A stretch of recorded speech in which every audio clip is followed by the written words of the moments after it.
Many of you like bread toast, bread butter, bread with peanut butter, or making vegetable sandwiches on daily basis. Is bread good for your health, or you have to think twice or thrice before eating a bread? Can we eat bread on daily basis, or which bread we have to use? Let's discuss in more detail. Hello, namaste, सत श्री अकाल, आदाब, कैसे हैं आप? So welcome back again. This is your dietitian Dr. Happy.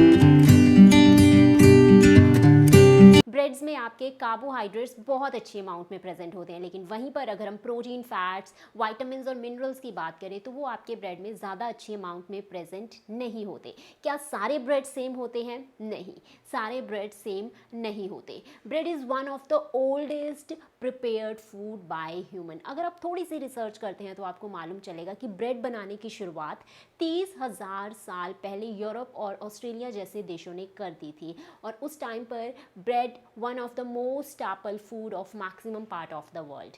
लेकिन उसे बनाने का तरीका उस टाइम पर बहुत ही ज़्यादा अलग था। आप सभी को मालूम है कि ब्रेड स्टार्च से बनता है, और स्टार्च एक कॉम्प्लेक्स कार्बोहाइड्रेट है जो स्पेसिफिकली प्लांट्स में ही पाया जाता है। उस टाइम पर पौधों की जड़ों से स्टार्च के अर्क को निकालकर बड़ी बड़ी चट्टानों पर फैला लिया जाता था, और उसके बाद उसे हीट प्रोवाइड करवाई जाती थी, उसे कुक किया जाता था, तब वो एक फ्लैट ब्रेड बन जाता था। अब बिना टेक्नोलॉजी के ब्रेड को बेक कैसे किया जाता था? उसे राइजन अप कैसे किया जाता था? जो फुलाने के लिए केमिकल्स आजकल के टाइम में यूज़ करते हैं ना, ब्रेड और बेक्ड आइटम्स को आपने देखा होगा, बर्गर बन इतने बड़े बड़े कैसे फूल जाते हैं, इतने बड़े बड़े ब्रेड्स भी बन जाते हैं। तो अब उससे कैसे बनाया जाता था उस टाइम पर? स्टार्च को पानी के साथ मिलाकर बड़ी बड़ी चट्टानों पर फैला लिया जाता था, और उसके बाद इसे धूप से, नेचुरल सनलाइट से कुछ समय तक सेका जाता था, और जब ये थोड़ा सा पक जाता था, ये बेक हो जाता था, उस टाइम पर उस ब्रेड को, उस फ्लैट ब्रेड को आग की राख के ऊपर रखकर फर्दर बेक किया जाता था। तब इसका प्रोसेस कंप्लीट हो जाता था, और इसे फुलाने के लिए नेचुरल ईस्ट को, जिसे हम हिंदी में खमीर जीव भी बोलते हैं, उसका इस्तेमाल किया जाता था। अगर आप देखें, अगर आप थोड़ी सी रिसर्च करेंगे तो आपको मालूम चलेगा कि नेचुरल ईस्ट आपको ग्रेप्स के छिलके के जूस में इजीली मिल जाता है, आपको बाजरे के छिलके में नेचुरली ईस्ट, खमीर जीव मिल जाता था, उसका ब्रेड में इस्तेमाल किया जाता था, फ्लैट ब्रेड में, जिसकी वजह से वो रेज हो जाता था। लेकिन धीरे धीरे नेचुरल ईस्ट की जगह बियर और वाइन का भी यूज़ किया जाने लगा, और तब से लेवनिंग एजेंट का इन्हें नेम दे दिया गया, और तब से एक नए वर्ल्ड की शुरुआत हुई, एक मॉडर्न एरा की शुरुआत हुई, जिसमें ये मालूम हो गया कि लेवनिंग एजेंट, ईस्ट, बियर और वाइन जैसे कुछ ऐसे सब्सटेंसेस हैं जो आपकी बेक्ड आइटम्स को राइजन करने में हेल्प करते हैं, और तब से इन सभी चीज़ों की सेल्स इंक्रीज़ होने लग गई। और आजकल हमारे पास इस मॉडर्न एरा में हज़ारों ब्रेड्स की वैरायटीज़ हैं। वाइट ब्रेड, ब्राउन ब्रेड, राई ब्रेड, रागी ब्रेड, होल व्हीट ब्रेड, आटा ब्रेड, और multigrain bread, ginger garlic bread, इलायची फ्लेवर में, चोको फ्लेवर में बहुत सारी आपको ब्रेड्स देखने को मिल जाएंगे। लेकिन इन सभी ब्रेड्स को बनाने का तरीका ऑलमोस्ट सेम ही है।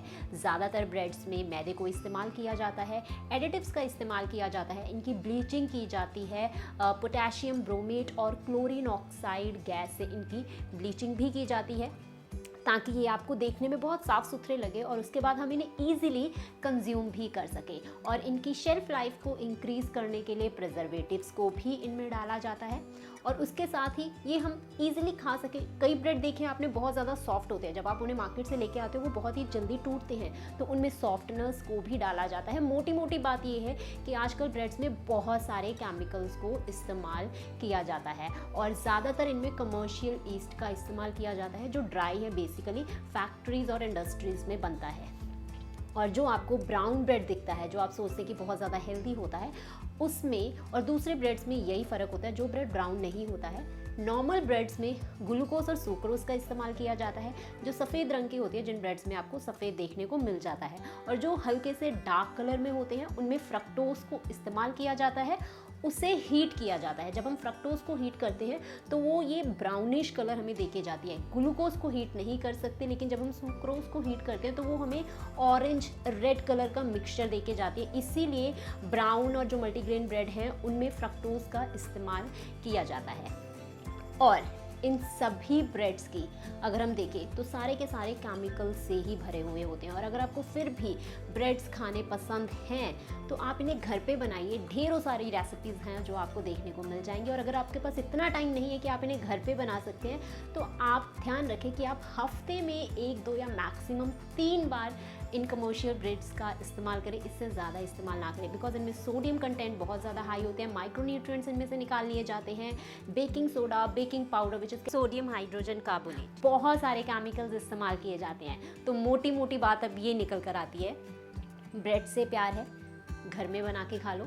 या फिर जो देसी सी एक टूटी सी शॉप होती है ना बेकरी की, जिसमें मोटे से अंकल बैठे होते हैं, वहाँ पर जाओ और ब्रेड लेकर आओ, क्योंकि उनके पास इतने सारे केमिकल्स नहीं होते उस ब्रेड को बनाने के लिए जितने हमारे बड़े बड़े शोरूम्स, बड़े बड़े मॉल्स और बड़ी बड़ी शॉप्स में रखे हुए ब्रेड के पैकेट पर हमें मिलते हैं। लेकिन फिर भी मैं आपको इंसिस्ट करूंगी कि आपको ब्रेड्स को अपनी स्टैपल डाइट नहीं रखना है, बिकॉज ये हमारे कल्चर में से नहीं है। हमारे कल्चर का हिस्सा है रोटी, दाल, चावल, सब्जी, तो हमें अपने कल्चर में वही रखना है। आप इन आइटम्स को इंक्लूड ज़रूर कर सकते हैं, लेकिन आप टोटली इनके ऊपर डिपेंड नहीं रह सकते। Thanks for watching the video. I will meet you in the next video. Till then take care. लेकिन जाने से पहले इस चैनल को ज़रूर सब्सक्राइब कर देना। ये वीडियो कैसी लगी मुझे कमेंट सेक्शन पर लिखकर ज़रूर बताना। और अगर आपकी कोई स्पेसिफिक क्वेरी है तो वो भी मुझे कमेंट सेक्शन पर लिखकर बताना। And if you want any customisation of diet plan, you can visit my website, that is www.dietitiandoctorhappy.com, जहाँ पर जाकर आप मुझसे कॉन्टैक्ट कर सकते हैं, अपने लिए एक डाइट प्लान भी डिज़ाइन करवा सकते हैं। I'll meet you in the next video. Till then, take care. Bye-bye.